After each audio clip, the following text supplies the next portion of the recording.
After the non-avian dinosaurs went extinct, mammals took over the role of gigantic vertebrates. They diversified into huge herbivores like elephants and even produced large carnivores of their own, spreading across the globe and eventually developing into the forms we're familiar with today. But how would Cenozoic mammals adapt to the return of the biggest terrestrial carnivores ever? This series takes giant theropods and analyzes how they would do in a world run by mammals, ranging from right after the Cretaceous extinction to the last ice age, when humans dotted the globe.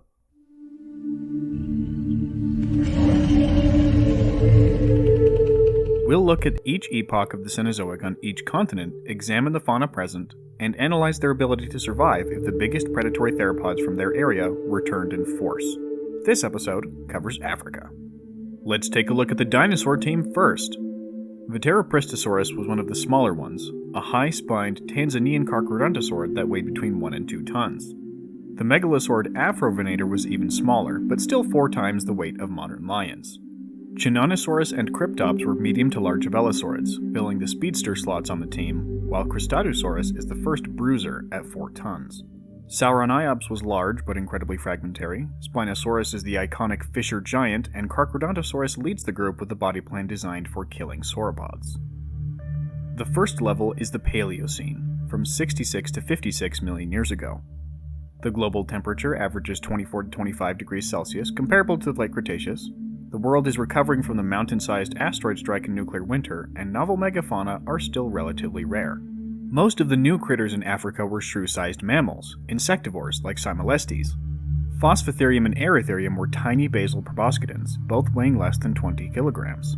Some crocodilians like Argocampsa were ruling the waterways and may have proven to be mild competition for Spinosaurus and Cristatosaurus, but there weren't any giant land predators. That comes with its own problems. There weren't any giant land prey animals either, which would be a serious issue for our theropod friends. They would be forced to survive on animals far smaller than what they were used to eating, and starvation would be a very real danger. Ironically, the first level in this showdown would be one of the hardest to clear, but the smaller theropods like Afrovenator and the abelosaurids would swiftly become the dominant carnivores on the continent and likely stop large mammalian predators from ever evolving. The team clears, but not thanks to the heavyweights. Next is the Eocene, from 56 to 34 million years ago and with a global temperature of 28 Celsius. That's a wide range of time, and the Cenozoic used it to its advantage to develop some defenses against the theropod incursion. Level 2 includes Gigantophis, a huge snake, as well as plenty of small adapiform primates to serve as crunchy distractions. Eogavialis defends the rivers against the Spinosaurids, but isn't large enough yet to hold its own. The biggest roster change this time shows up in the upgrades for non-primate mammals. Antilohyrax is already bigger than the Paleocene's elephants at up to 35 kilograms, while its cousin Titanohyrax is in the 600 to 1300 kilogram range. Not to be outdone, the proboscidans send out Dinotherium, Numidotherium, Barytherium, and Paleomastodon. Arsinoitherium is comparably large but is armed with massive facial horns, and despite its appearance, it's actually more closely related to the hyraxes and elephants than it is to modern rhinos. This team is quite a bit more formidable than the one they fielded against the invaders last time, but will it be enough? Let's find out after the break. Moving time periods can be stressful, even if you're a giant carnivore. That's why I recommend BetterHelp, today's sponsor, for all time-displaced theropods. And it's great for humans, too. BetterHelp connects you with a licensed therapist who's trained to listen to you and help you work through your individual struggles without bias. It's also incredibly convenient, with therapy sessions accessible via phone calls, video chats, or even messaging. These sessions are easy to schedule, and BetterHelp lets you connect to the therapist that's right for you. If you feel that you may benefit from therapy, I encourage you to try BetterHelp. Click the link in the description or visit betterhelp.com/Vividen. Clicking the link helps support the channel so I can bring you more paleontology videos, and it will also get you 10% off your first month of therapy. To get started, you fill out a questionnaire to help assess your specific needs, and then you'll get matched with your therapist in most cases within 48 hours or less. If the therapist that you were originally matched with doesn't feel like the best fit for you, you can easily switch to a different therapist without worrying about any impact on insurance. Click the link in the description to get 10% off your first month of therapy using BetterHelp, or simply go to betterhelp.com/Vividen. That's betterhelp.com/Vividen, here to help you navigate the complexities, difficulties, and nuances of life. Don't let your emotions go extinct. Use BetterHelp. So how is the Eocene doing? The smaller theropods like Afrovenator and the abelosaurids will have the time of their lives feasting on the proboscidans that have yet to develop combat-significant tusks.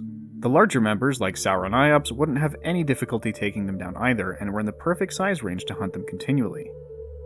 Our Deinotherium wouldn't be a major threat given that Carcharodontosaurus was more than 3 times its size, and the Spinosaurids would continue to dominate any fluvial environment they encountered. Level 2 is cleared without much fuss.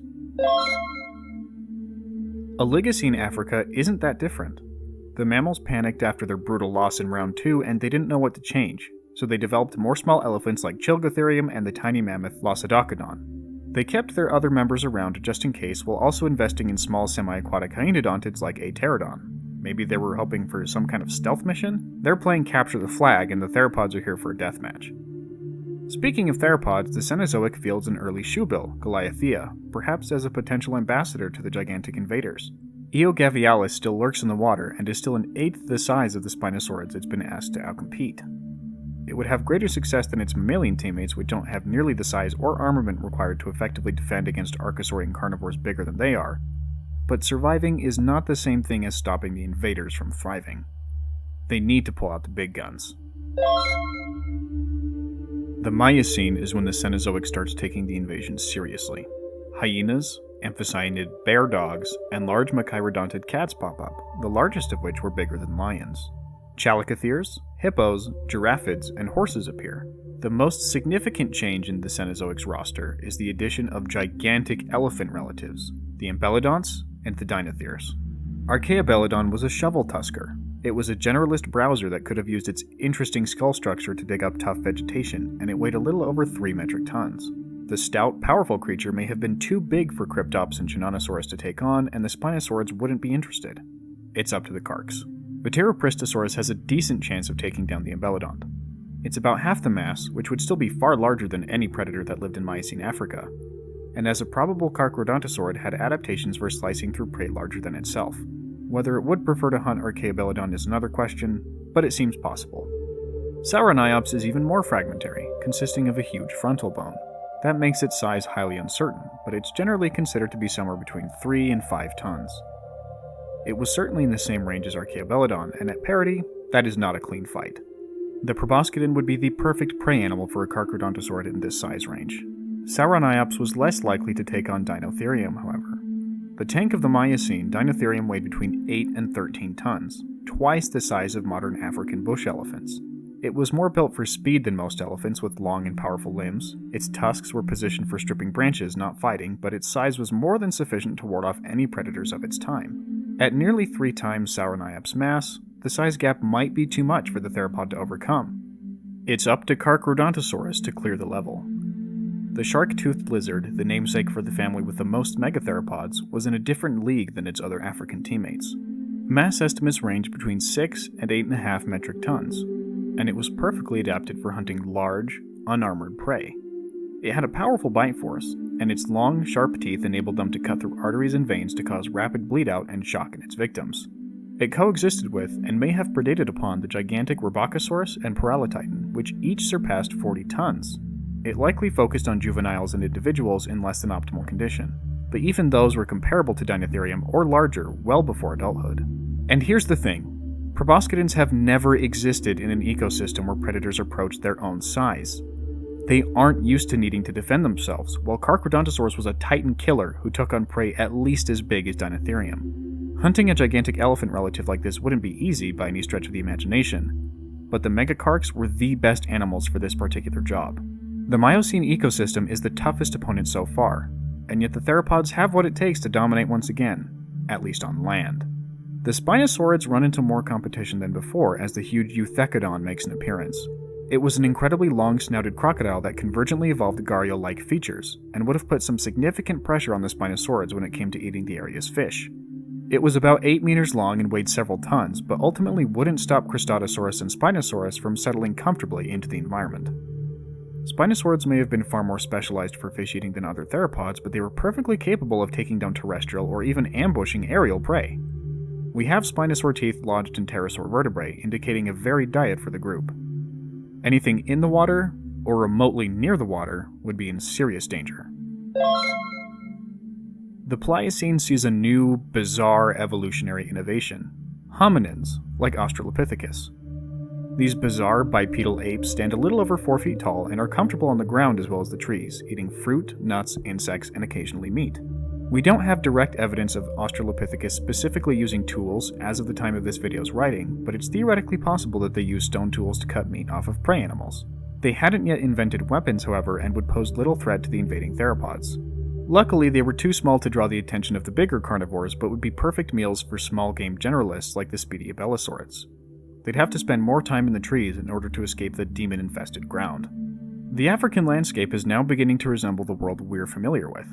Impalas appear, along with giant pigs, hippos, rhinos, giraffids, taquines, okapi relatives, and crocodiles closer in size to modern-day varieties. The amphicyonids and machairodonts are still around, as well as less familiar mammal forms like gomphotheres, chalicotheres, hyenodontids, and gigantic mustelids. The huge proboscidans remain as the Cenozoic's heavy-duty troops, adding Platypelodon, Stegodon, Eozygodon, and Zygolophodon to the ranks. The rhinos can defend themselves from the smaller theropods, but the deer, giraffids, and other small to medium animals get decimated just as before. Even the giant pigs, while certainly dangerous, are bacon once Sauroniops enters the chat. The big hyenodontids, Megastherium and Sympacubua, are certainly powerful animals. However, they wouldn't do well once their main food sources start disappearing, and they weren't strong enough to deal with the much larger theropods. Hippos would be victimized by the Spinosaurids, and the giant proboscidans run into the same problem as earlier. They still aren't adapted to take on Carcharodontosaurus. Perhaps if they could call upon their enormous Indian brother from across the sea, that might turn the tide, but the troops they have now are not cutting it. While Pliocene Africa was colder than the Mesozoic, it was still warmer than today by several degrees on average, and the large-bodied endothermic theropods likely wouldn't be phased. On to the final boss, the Pleistocene, which ran from 2.6 million to a little over 11,000 years ago. Chalicotheres, antelope, camels, zebras, hippos, and giraffes provide abundant food for the medium-sized predators. The large baboon Dinopithecus may be too arboreally adapted to be a realistic food item, but large pigs like Colpoceras are more fine dining. Elands and bovines turn into burgers in Theropod Town, although Deinotherium is still around to fend off all but the largest dinosaurian carnivores.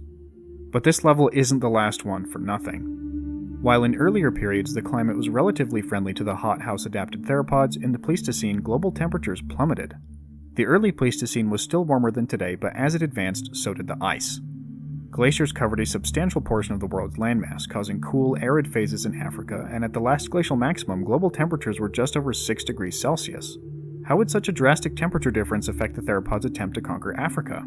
You may have guessed this, but Africa was one of the areas least affected climatically by the Ice Age. Even if the entire continent was 6 degrees colder than today, most of it would still be in a fairly comfortable range for such large animals. Theropods covered the globe during the Mesozoic, with medium-sized tyrannosaurs even thriving in extreme northern latitudes like Alaska, which averaged less than 12 degrees in the Cretaceous.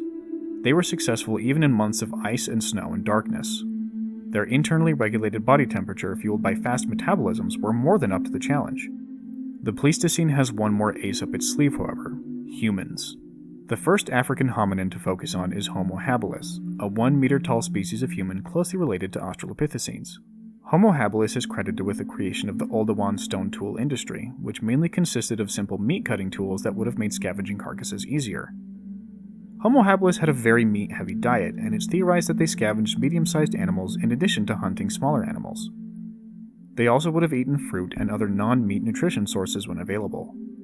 The fossil record preserves predation on Homo habilis by crocodiles, big cats, and hyenas, indicating that despite their advancements they were still highly vulnerable physically. This species would prove little to no threat to the theropods, the smallest of which were still far larger than even the biggest feline predators. Homo erectus may be a different story. This group of humans was widespread and highly successful, likely due to a combination of behavioral and neurological adaptations. Fire use, for example. While it remains a matter of debate on whether or not Homo erectus had mastered the use of fire for cooking, it is a real possibility. Cooking meat would make digestion easier and allow for greater absorption of calories, making it easier to develop greater cognitive capacity. Homo erectus also was the likely developer of Acheulean stone tools, which included hand axes, knives, and crude hammers that could have been used to cut and break open nuts and bones for extra nutrition. They were also very ambitious when it came to prey items. Trophic-level studies indicate that Homo erectus was a hypercarnivore, meaning that more than 70% of its diet consisted of meat, and they ordered from an expansive menu. Antelope, goats, bovines, and even elephants were all possible victims. showing that they were capable of taking on animals many times their own size. Trackways are speculated to be made by male hunting parties, providing safety in numbers. A 2021 study concluded that various human species over the past 1.5 million years focused on hunting the biggest animals available, gradually winnowing down megafauna and forcing themselves to hunt smaller and faster game over time. Interestingly, dispersal models indicate that Homo erectus avoided areas with large mammalian carnivores while following the large herbivores. The carnivores that they lived with, like big cats and hyenas, likely wouldn't have been attempting to take down massive prey like elephants or rhinos, so it stands to reason that this strategy would be a way to lower predation risk. If Africa was filled with dinosaurian predators ranging from half a ton to over 8 tons, tracking the big herbivores would backfire. They'd be placing themselves right where the theropods would be. Not only would the theropods provide serious competition for mammalian game, they would also be hunters far more dangerous than anything early humans encountered. A big Carcharodontosaurus would require at least as much effort as an elephant to take down. Reaching its vitals would be difficult. They had gastralia to protect its underside, and on the off chance that it developed a taste for human flesh, things wouldn't look good. However, the medium-sized theropods would have been far more dangerous to humans than the bigger ones, since they were in the size range perfect for chomping on primates and much of the prey animals that the primates would have tried to harvest. Even changing to a fishing lifestyle wouldn't have been much of a defense, given the massive spinosaurids that stalked the shorelines. It's up to early Homo sapiens.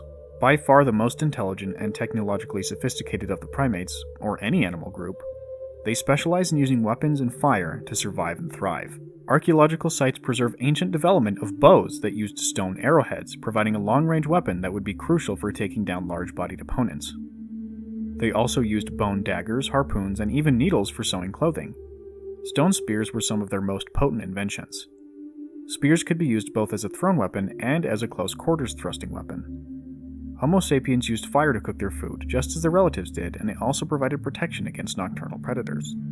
Since this theropod incursion takes place in the Pleistocene, agriculture had not yet been invented. Hunting and gathering remained the sole form of subsistence for humans, and it was a dangerous lifestyle. How effective would their simple weapons have been at fending off or killing the dinosaurs hunting them? We may need to look at modern weapons for perspective. Guns are the great equalizer and enable humans now to take down massive animals. But even firearms used for hunting aren't infallible. Large predators like crocodiles and bears have been recorded over and over again to survive gunshots even in vulnerable areas like the head. The U.S. Fish and Wildlife Service reports that 50% of people using guns to defend against grizzly bear attacks are still injured by the bear. Another example is Gustav, the huge Nile crocodile that survived getting shot 3 times and is reported to have killed hundreds of people by Lake Tanganyika. Imagine thousands of Gustavs adapted for hunting on land, some of which were larger than most elephants. Even modern elephant hunters, such as the Bandala people of Sudan, regularly suffer multiple casualties while hunting in groups and with spears. Attempting similar techniques against enormous, more aggressive carnivores would result in disaster. Without advanced weapons and sophisticated communication, our ancestors would become a furtive and isolated people, keeping to remote areas like caves and mountains, their potential suppressed by the reptilian nightmares of an ancient, blood-soaked world. While Cenozoic Africa was full of supremely well-adapted animals, including the spiritual heirs to sauropods and the current rulers of the planet, after conducting this analysis, it seems that the predatory titans of the Mesozoic were simply too dangerous to be held in check by the creatures that followed them. Most small to medium-sized mammals would be ideal prey items for the smaller, faster theropods. Elephants would be a Carcharodontosaur's dream, and even early humans' technology would fail to keep the dragons of ancient times at bay. Africa's ecosystem in any time period of the Cenozoic would be irrevocably changed as the Age of Reptiles began once again. If you enjoy speculative ecology or paleontology, subscribe for more. There are lots of exciting projects in the pipeline that I'm looking forward to sharing with you. Joining the channel can unlock unique emojis, loyalty badges, and early video access. If you thought the idea of theropods invading the Cenozoic was cool, share this video with your friends. I'm the Vividan, and I'll see you next time.